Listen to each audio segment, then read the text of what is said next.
yetim öksüz kalan tüm çocukların, bütün İslam aleminin ve belki de benim de içinde bulunduğum kalabalık bir topluluğun o cennet misali avlunda hep beraber namaza duracağımız günleri hayallerimde süsleyerek seni bekleyeceğim.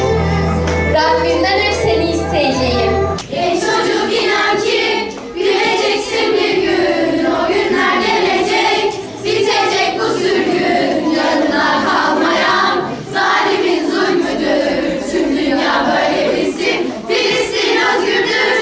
Ey çocuk inan ki güleceksin bir gün, o günler gelecek, bitecek bu sürgün, yanına kalmayan zalimin zulmüdür, tüm dünya böyle bilsin, Filistin özgürdür.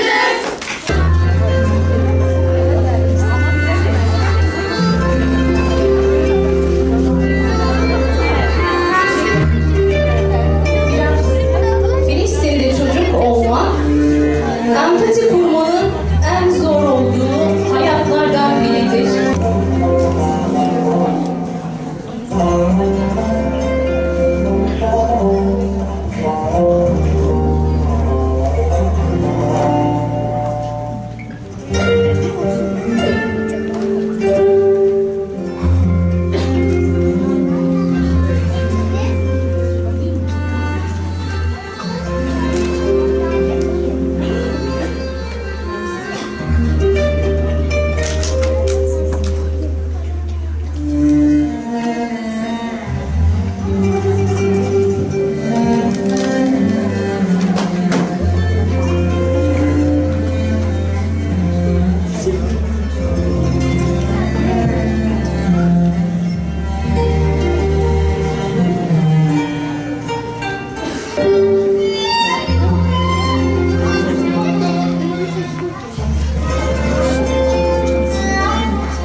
Ardından bitmeyen mutlu gerçekler, bir sabah gelecek kardan aydınlık. Ardından bitmeyen mutlu gerçekler, bir sabah gelecek kardan aydınlık.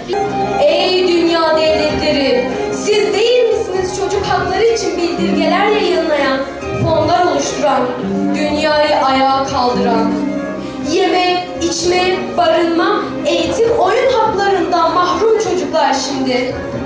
Yaşama hakları elinden alınıyor ve siz hala susuyor musunuz? Büyüyecek çocuk kalmayan dedek çıkmayacak mı sesiniz?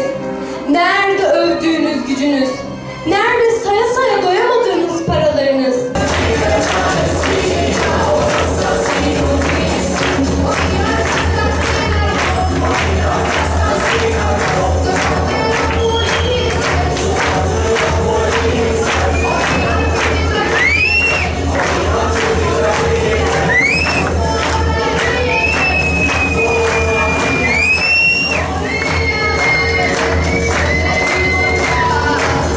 Hazır mıyız? Birinci sorumuz, pandomim şeklindeki tiyatromuzun ismi neydi? Evet, alın. Efendim? Neyin sessiz çalı?